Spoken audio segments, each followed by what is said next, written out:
Aholining sud huquq sohasidagi murojaatlariga yechim topish va ularga tegishli huquqiy tushuntirishlar berish maqsadida Xiva shahrida Xorazm viloyati sudlari tomonidan sayyor qabul o'tkazildi. Galdagi lavha shu xususida. Dastlab aholini qonunchilikdagi yangiliklar bilan tanishtirish hamda hududda sodir etilgan jinoyatlarni muhokama qilish maqsadida ochiq muloqot o'tkazildi.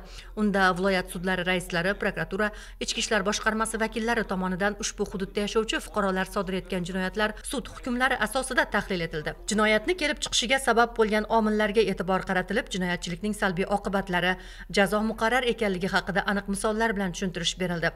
Shundan so'ng sud raislarining qabul jarayoni alohida tartibda o'tkazilib, unda jinoyat, fuqarolik, iqtisodiy va ma'muriy masalalar yuzasidan fuqarolarning 20 ga yaqin murojaatlari ko'rib chiqildi. Sayyor qabulda murojaatlarning asosiy qismi buzilgan ko'chmas mulk uchun kompensatsiya undirish, voyaga yetmagan farzandi uchun aliment olish, noto'g'ri hisoblangan kommunal qarzdorliklar va sud hujjatlarining ijrosiga oid masalalar bo'ldi.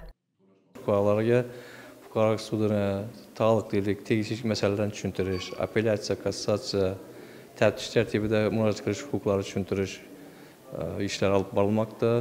Bundan tashqari viloyat bo'yicha fuqarolik sudiga taalluqli masalalar, iqtisodiy sudga, ma'muriy sudga taalluqli masalalar ham tushuntirib berildi.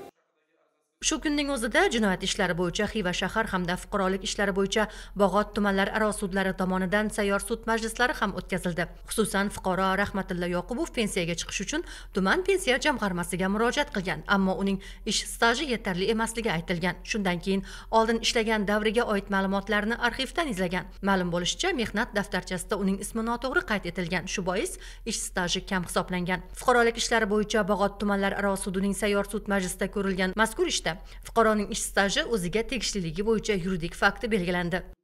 Ish haqimda 1.4 yetishmaylik sababli keyingi ish haqlarimni surishtirgan paytimizda 79, 80, 81 yillarda tilada yozilgan. Asli adım Yakub Rahmatilla bo'lgandan shu masala bo'yicha yuridik ishlarni so'rab ariza berganman sudda. Sud orqali ushlar tiklandi. Bir so'z bilan aytganda, yillar davomida masalaning yechimini qayerdan izlashni bilmay kelgan fuqarolarning murojaatlari shu yerning o'zida hal bo'ldi. Masala yuzasidan qanday tartibda murojaat qilish kerakligi va sudda ko'rilish lozim bo'lgan holatlar haqida ham batafsil tushuntirish berildi.